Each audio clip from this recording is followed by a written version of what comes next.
Move करते हैं।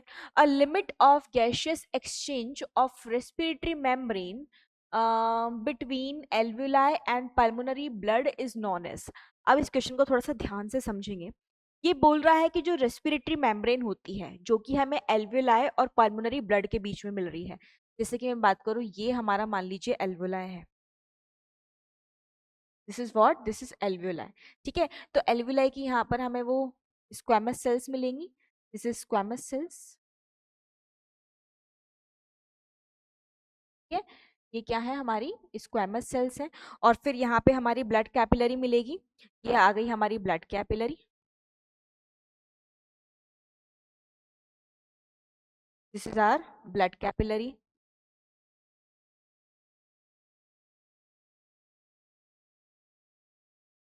ठीक है, ये ब्लड कैपिलरी आ गई। अब ब्लड कैपिलरी के बाद यहाँ पे बीच में जो स्पेस है, यहाँ पर यदि बीच में आप स्पेस देखेंगे, ये जो स्पेस है, इस वाले स्पेस को आप बोलते हो बेसमेंट स्पेस। इसको आप क्या बोलते हो, इसको आप बोलते हो बेसमेंट स्पेस। तो ये जो बेसमेंट स्पेस है, हम यहाँ इसको एक बार लेबल कर देते हैं। तो ये हमारी एल्वुलर मेम्ब्रेन हो गई, alveolar membrane. This is basement space, basement space. This is capillary endothelium, capillary endothelium. ठीक है, और इन दोनों को, इन तीनों को मिलाकर ही आप क्या बोलते हो, रेस्पिरेटरी मेम्ब्रेन। रेस्पिरेटरी मेम्ब्रेन जिसकी थिकनेस, जिसकी थिकनेस जो होती है वो 1 mm से कम होती है। ठीक है, तो ये रेस्पिरेटरी हमारी मेम्ब्रेन हो गई। ये क्या है, एल्वुलाई है, एल्वुलाई। फाइन। तो अभी क्या बोल रहा है, और ये इसके अंदर जो फ्लो कर रहा है वो क्या हो जाएगा, हमारा पल्मोनरी ब्लड। पल्मोनरी ब्लड हो जाएगा, क्योंकि पल्मोनरी कैपिलरी है ये, पल्मोनरी कैपिलरी है,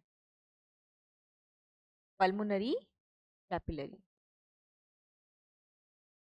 ठीक है, तो अब यहाँ पर इसने क्या बोला कि इस रेस्पिरेटरी मेम्ब्रेन के थ्रू यहाँ पर जो गैसेस एक्सचेंज हो रहा है उसकी लिमिट को आप क्या बोलते हैं। तो क्या उसको आप पार्शियल प्रेशर बोलते हैं, नहीं। पार्शियल प्रेशर तो क्या होता है, एक पर्टिकुलर गैस का प्रेशर होता है in the total atmospheric pressure. Total atmospheric pressure में एक पर्टिकुलर गैस के प्रेशर का जो पार्टिसिपेशन है उसको आप पार्शियल प्रेशर बोलते हो, तो नहीं आएगा। एल्वुलर एयर तो नहीं बोलोगे। डिफ्यूजिंग कैपेसिटी बोलोगे, बिल्कुल सही। मतलब रेस्पिरेटरी मेम्ब्रेन से गैसेस एक्सचेंज की जो लिमिट है वो क्या है, वो उस जगह की डिफ्यूजिंग कैपेसिटी है। ठीक है, तो ये आ जाएगा। इंस्पायर्ड एयर तो नहीं आएगा। अब ये देखते ही टिक करने वाला क्वेश्चन मैं नहीं बोलूंगी, क्योंकि अगेन एनसीईआरटी में नहीं है। ठीक है, और बच्चों को एकदम से देखते ही समझ में भी नहीं आएगा टीचर्स, तो मैं इसको क्या बोल दूंगी, क्योंकि ये एनसीईआरटी में नहीं है इसलिए मैं इसको मीडियम कैटेगरी में डाल दूंगी।